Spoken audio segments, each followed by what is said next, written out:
여호수아 강의 50번째 드디어 마지막 시간으로 들어왔습니다. 23장에서는 여호수아가 이스라엘의 12지파의 지도자급에 해당되는 사람들을 불러 모아서 그들에게 아주 중요한 권면을 했었습니다.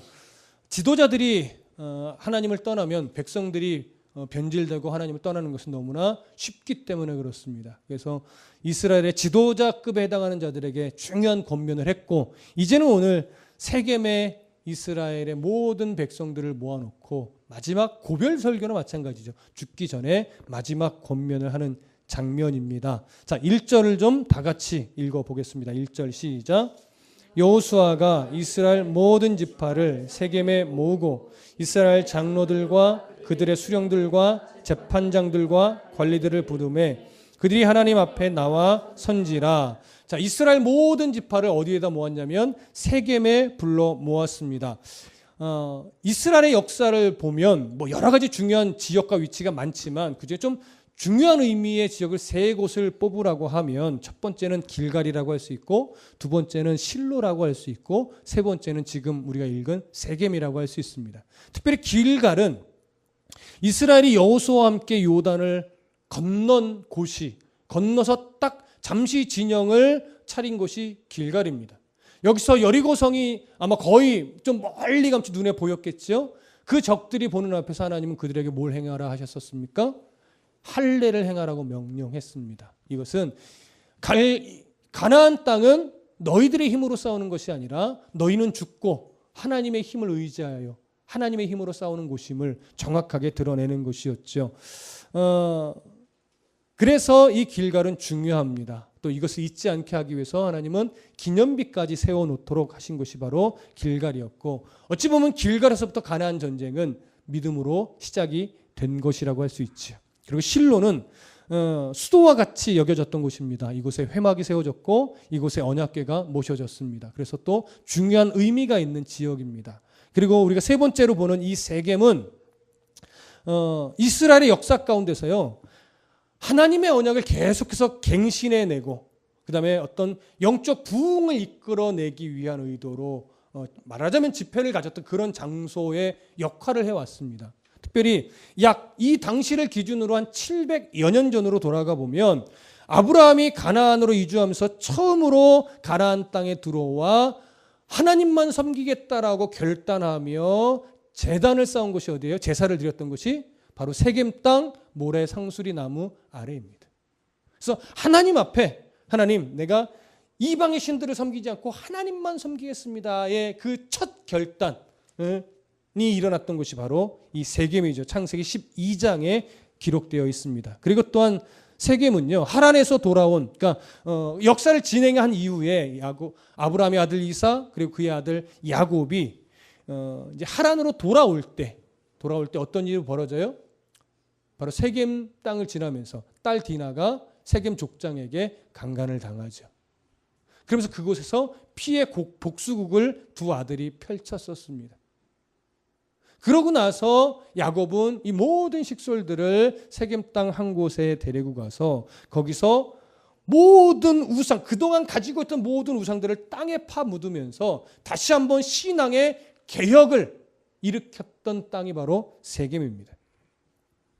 그리고 그것이 창세기 35장에 나와 있는 내용이고, 그리고 또한 세겜은 여호수아와 함께 지금 이스라엘이 요단을 건넌 후에 이스라엘을 일부 전쟁을 멈춰놓고 모세가 명한 대로 축복의 말씀과 저주의 말씀을 전했던 곳이 또 이 세겜 지역이라고 할 수 있습니다. 이처럼 세겜은 하나님의 언약을 확증하는 장소, 하나님의 언약을 다시 계속해서 갱신해내는 장소로 사용되어져 왔던 것을 우리가 그들의 역사 속에서 볼 수 있습니다.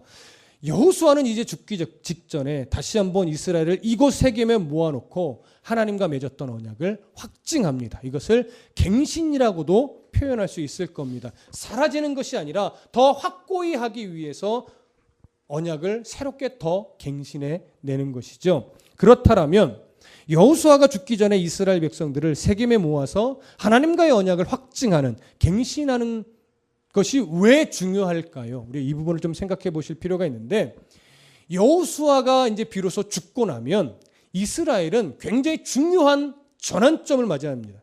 그동안 이스라엘은 하나님이 세우신 한 사람의 지도자를 중심으로 해서 이스라엘 전체가 어떻게 해요? 인도되어져 왔습니다.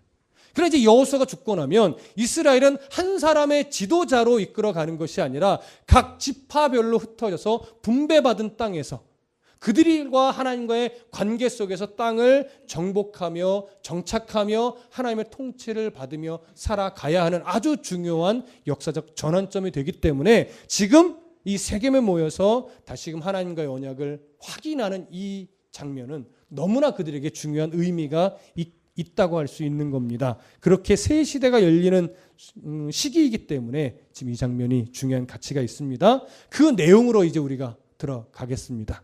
24장 2절부터 13절 읽지는 않겠습니다. 우리가 처음에 다 읽었으니까요.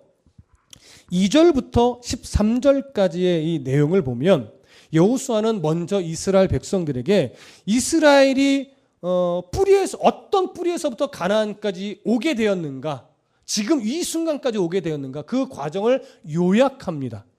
그래서 첫 번째는 어디서부터 시작하냐면 그 뿌리, 하나님이 갈대아 우르에서 우상을 섬기며 살아가던 아브라함을 하나님이 친히 그를 선택하여 불러내셨다라고 하는 그 내용에서부터 지금 시작을 하는 겁니다. 그것이 2절이죠. 여호수아가 모든 백성에게 이르되 이스라엘의 하나님 여호와께서 이같이 말씀하시기를 옛적에 너희의 조상들 곧 아브라함의 아버지 나홀의 아버지 데라가 강 저쪽에서 거주하여 다른 신들을 섬겼으나 내가 너희의 조상 아브라함을 강 저쪽에서 이끌어내어 가나안 온 땅을 두루 행하게 하고 그의 씨를 번성하게 하려고 그에게 이삭을 주었으며.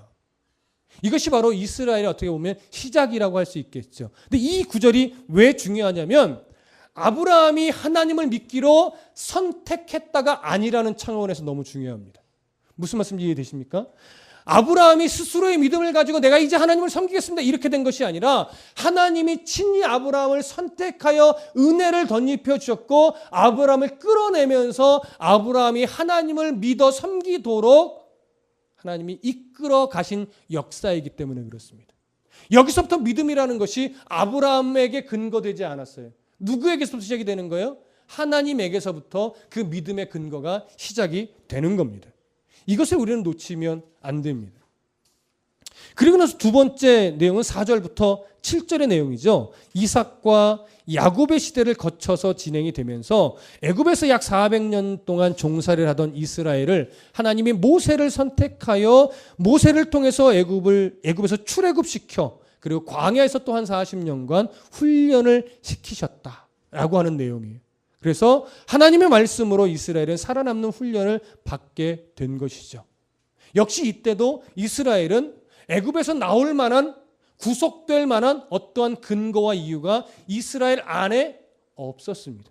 그저 하나님이 아브라함과 맺었던 언약을 근거하여 모세를 선택하셨고 모세를 지도자로 세워놓고 그들을 애굽에서 나오게 한 것입니다. 그래서 홍해를 건너므로 말미암아 이제 자유인으로 하나님은 삼으셨고 광야에서 자유인으로서 하나님의 백성다웠게 만들려고 훈련을 시켜내셨던 것입니다. 그렇게 해서 가나안 목전까지 오게 만드셨죠.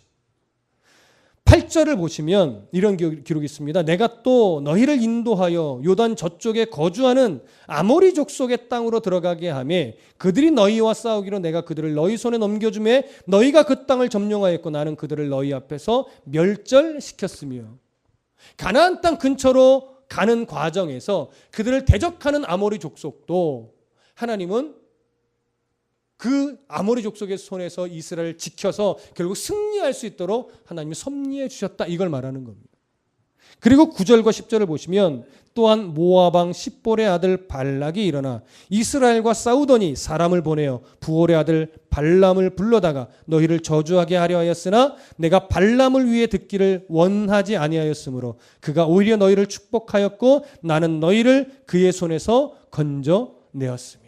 발람의 끼는 우리가 잘 알고 있습니다. 하나님 그 입을 막아서 저주하지 못하도록 하셨습니다. 다만 후에 발람의 꾀에 속아 넘어가서 모압 여인과 음행하는 그런 악한 짓을 저질렀지만 하나님은 끝내 이스라엘을 버리지 않고 그들을 가나안 땅으로 끝내 이끌어 내셨습니다. 그런 은혜를 베풀어 주셨습니다. 여기서도 이스라엘이 가나안 땅까지 올 수 있었던 근거는 그들 안에 없음이 확인됩니다. 역시나 하나님의 은혜로 그들을 내어버리지 않으시고 이끌어 오셨던 것 우리는 확인할 수 있습니다.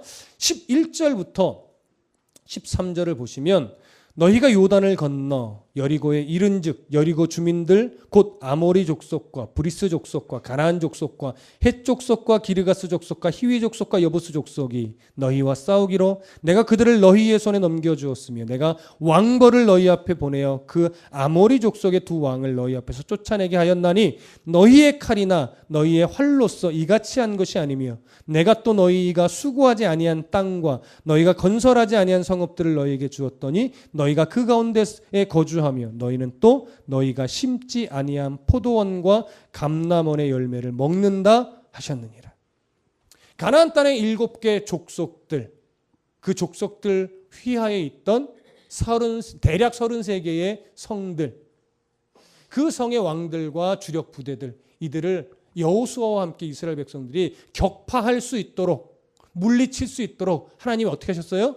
함께 하셔서 승리를 주셨다라고 하는 내용입니다. 역시나 가나안 땅의 이 주요 전쟁도 승리할 수 있었던 근본 이유가 이스라엘 안에 없습니다. 하나님께서 승리를 주셨기 때문이라는 사실을 여기서도 지금 기록하고 있는 겁니다. 그렇기 때문에 이 요약적인 역사가 왜 중요해요? 이스라엘 선조들의 어리석음, 또 이스라엘 선조들의 그 연약함을 드러내면서 그들이 어떻게 이때까지 왔으며 너희들이 이 땅을 이제 정복할 수 있는 위치에 왜 설 수 있었느냐? 바로 아브라함을 불러내어 언약을 주신 하나님께서 친히 신실하게 그 언약을 하나님이 이행해 오고 계셨기 때문에 가능했다라고 하는 것을 강조하는 거예요. 그러니 앞으로도 어떻게 하라는 얘기예요? 너희들이 각 지파별로 흩어진 그곳에서 정말로 정확하게 그들을 몰아내고 그 땅을 하나님의 통치가 임하는 땅으로 만들기 위해서는 너희들의 힘을 키운다거나 너희들의 잔머리를 구한다거나 하는 것이 아니라 그 신실하게 약속을 이행해 오셨던 그 하나님을 믿는 믿음밖에 없다라고 하는 거 보여주는 거죠. 그 하나님을 의지한다면 끝내 하나님이 그 땅을 온전하게 정복할 수 있도록 하겠지만 너희들이 그 하나님을 너희들의 얄팍한 생각으로 너희들의 얄팍한 욕심으로 하나님을 거절한다면 그 땅은 너희들이 정복할 수 없음을 여기서 사실은 보여주는 겁니다. 이스라엘 백성들의 뿌리는 이렇게 하나님의 위대한 약속과 구원의 능력입니다. 이걸 이스라엘 백성들이 절대 가볍게 여기거나 간과해서는 안 될 것을 여호수아는 아주 간절한 마음으로 지금 호소하고 있는 겁니다. 그래서 이제 어떠한 요구를 하느냐? 14절 다 같이 읽어보겠습니다. 14절 시작. 그러므로 이제는 여호와를 경외하며 온전함과 진실함으로 그를 섬기라. 너희의 조상들이 각 적족과 애굽에서 섬기던 신들을 치워버리고 여호와만 섬기라. 자, 이 14절을 보면 이렇게 시작해요. 그러므로 앞에 역사가 이러했으니 앞에 역사가 바로 하나님의 신실하심 때문에 지금까지 올 수 있었던 역사였으니 그러므로 너희는 이렇게 하라는 거죠. 어떻게 해요? 여호와를 경외하는데 온전함과 진실함으로 하나님을 경외하며 섬기라고 하는 것입니다. 자, 온전함과 진실함 무슨 의미겠습니까? 하나님을 향하여 흠이 없고 진실한 마음으로 진실한 상태로 하나님을 섬기고 그 다음에 경외하라는 겁니다. 여호수아는 이렇게 온전함과 진실함으로 하나님만을 경외하며 섬기라고 하는 것을 어떤 실천적 요구로 연결을 시키고 있냐면 조상들의 강 저쪽과 애굽에서 섬기던 신들을 뭐하라?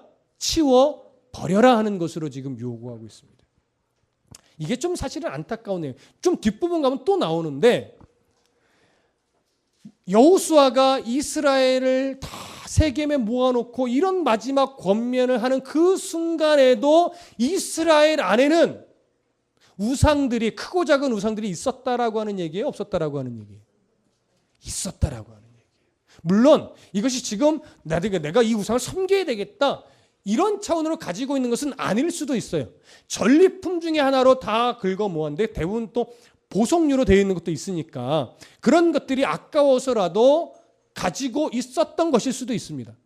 그런데 여호수아는 뭐라고 하냐면 너희들이 정말로 하나님만을 바르게 섬기려고 지금 결심한다면 먼저 뭘 해야 되느냐? 그 우상들을 먼저 치워 버리는 것을 먼저 해야 된다. 그 얘기를 하는 겁니다. 자, 그랬더니 이스라엘이 어떻게 반응합니까? 16절부터 18절 중요한 구절입니다. 함께 읽습니다. 16절부터 18절 시작.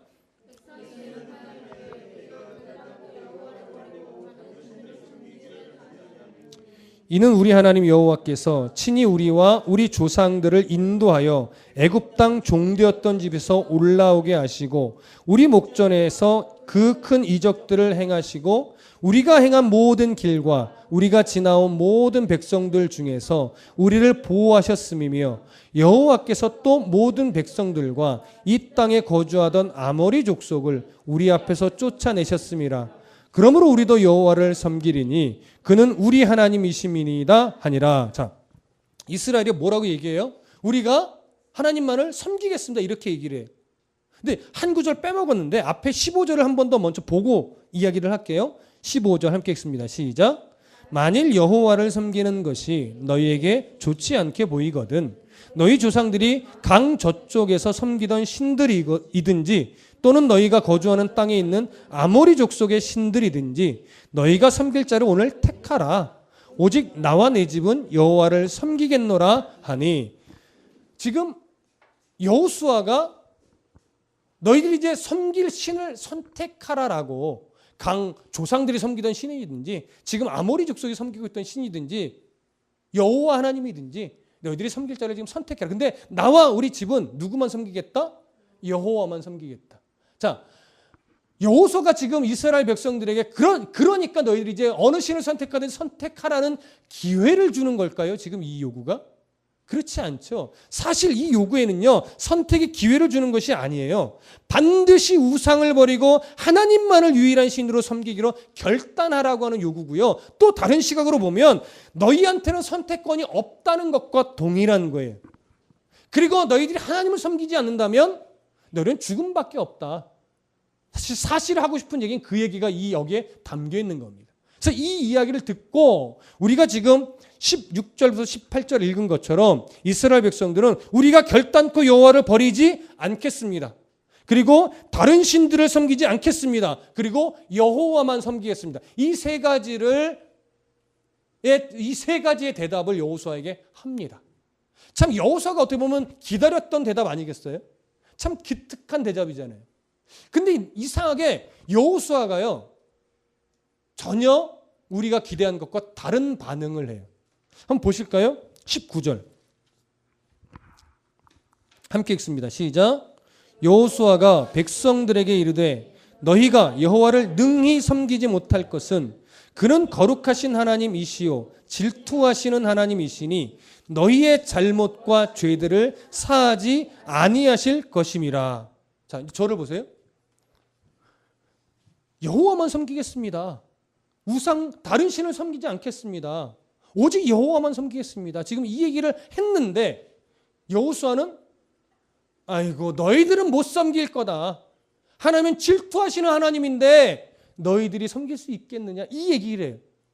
전혀 좀 상식적인 흐름과 맞지 않습니다. 여호수아가 왜 이런 반응을 지금 하고 있는 걸까요?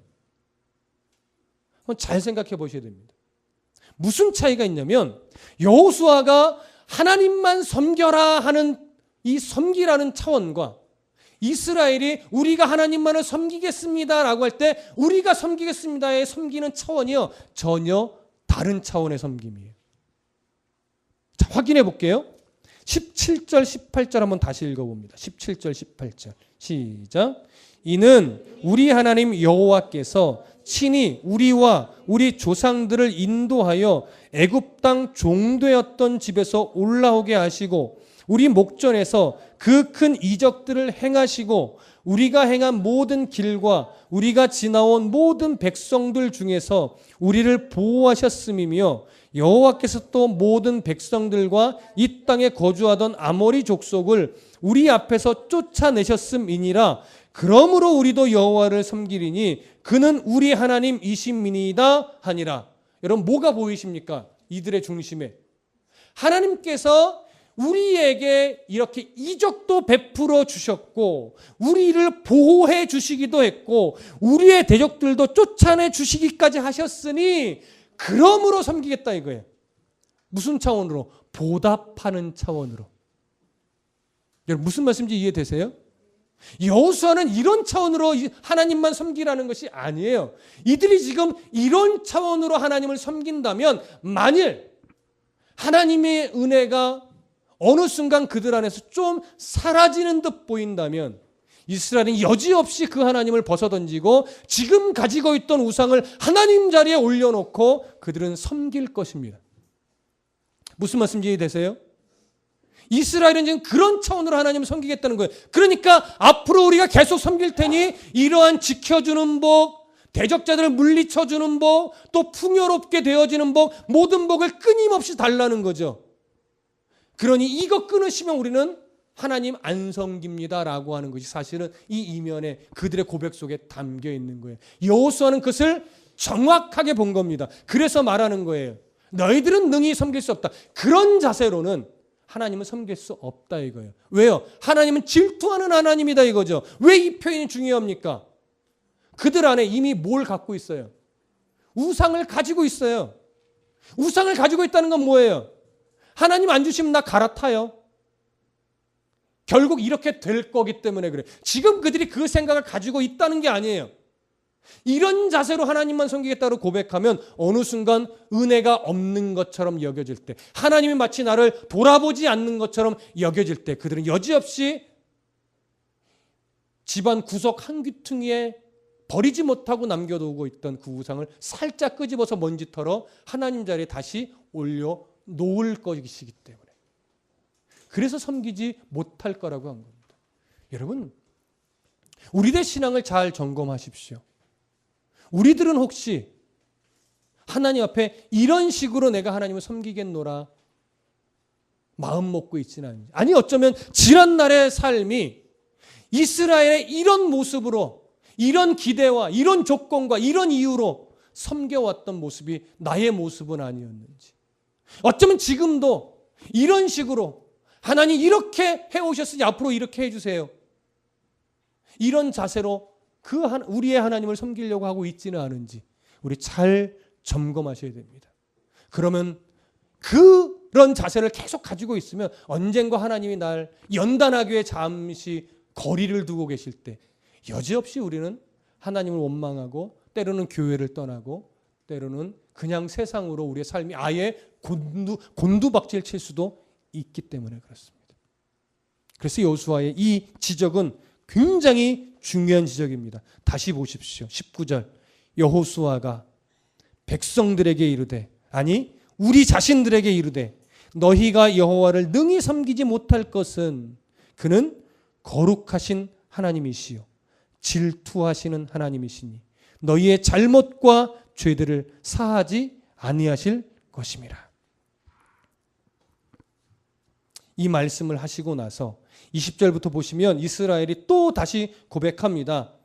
21절, 22절 같이 읽어보겠습니다. 23절까지 시작. 백성이 여호수아에게 말하되 아니니이다 우리가 여호와를 섬기겠나이다 하는지라. 여호수아가 백성에게 이르되 너희가 여호와를 택하고 그를 섬기리라 하였으니 스스로 증인이 되었느니라 하니 그들이 이르되 우리가 증인이 되었나이다 하더라. 여호수아가 이르되 그러면 이제 너희 중에 있는 이방 신들을 치워버리고 너희의 마음을 이스라엘의 하나님 여호와께로 향하라 하니. 아멘.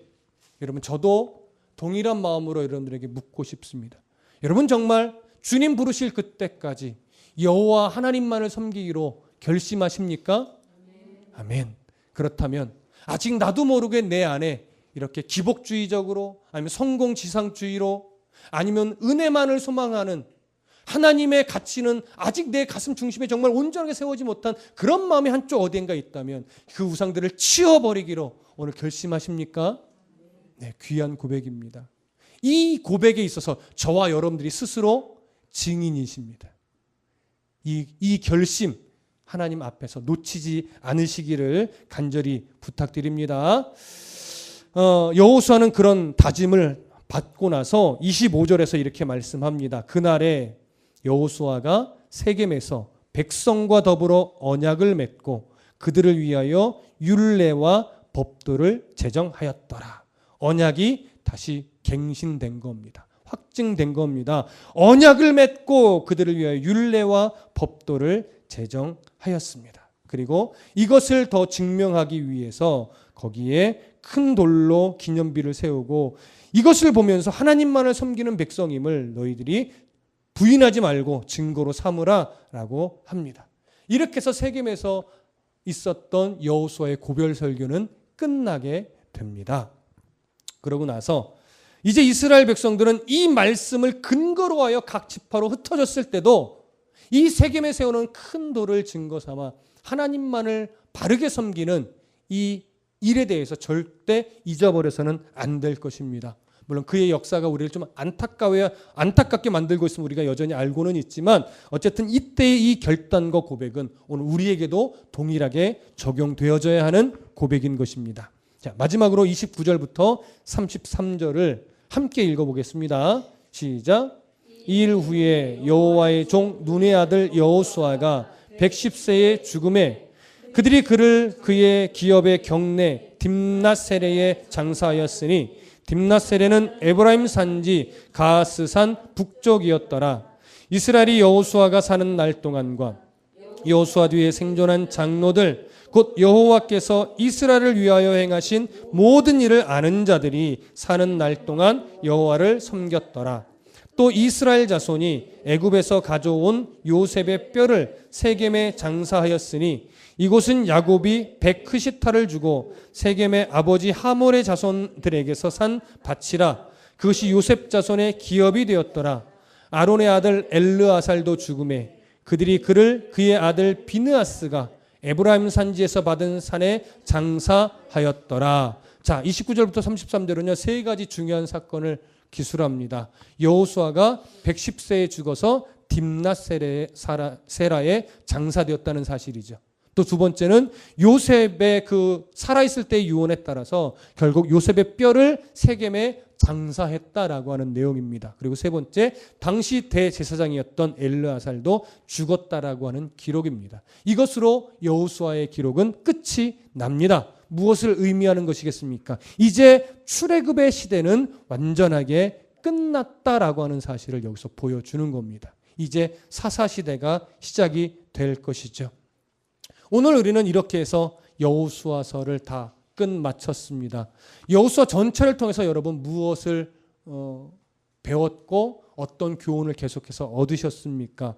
우리는 다시 한번 이스라엘의 여호수아서에 기록된 역사를 통해서 결국 하나님이 끌어가셨던 역사임을 확인했습니다. 하나님의 은혜로 이스라엘은 끝까지 가나안 땅에 들어올 수 있었고 끝내 가나안 땅을 정복할 수 있었습니다. 그들의 힘도 아니요 그들의 지혜도 아니었습니다.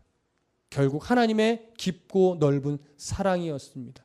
오늘 그 하나님이 질투하신다고 합니다.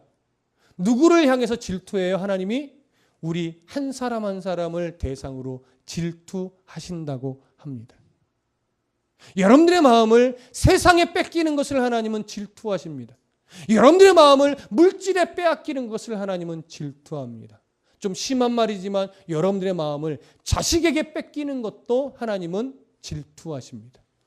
여러분들의 마음을 온전히 하나님께 드리시고 자녀들의 마음도 온전히 하나님께 드려질 수 있는 자녀들로 만들기를 원하시는 겁니다. 여러분, 바로 그 하나님, 우리는 하나님은 우리에게 너 이러니 내게 은혜를 갚으라라고 하는 요구를 하신 적이 없습니다. 그저 우리는 하나님이 우리의 인생에 무엇을 원하시는가, 하나님 우리의 인생을 어떻게 은혜로 이끌으셨는가, 이걸 확인하면서 지금까지도 나를 지켜오신 하나님, 앞으로도 지키실 것을 믿는 믿음으로 하루하루를 의지하며 살아내기를 원하시는 거죠. 하나님이 중심이 없으면 하기 어려운 고백이고 하나님이 마음 중심이 없으면 살아내기 힘든 고백입니다. 하나님이 요구하시는 건 바로 그겁니다. 무엇을 보답해라가 아니라 너희를 지금까지 지키신 하나님은 앞으로도 지켜내신다. 그걸 신뢰하며 살아가라. 그 교훈 하나만 여러분 마음속에 굳게 새기신다면 여러분 여호수아는 충분히 들으신 것입니다. 사탄이 주는 달콤한 유혹의 마음을 빼앗기지 마시고 오직 지금까지 지켜오셨던 하나님을 바르게 바라보며 신뢰하며 오늘 하루도 또 내일 하루도 그렇게 살아내시는 복된 성도들이 되시기를 간절히 소원합니다. 기도하겠습니다.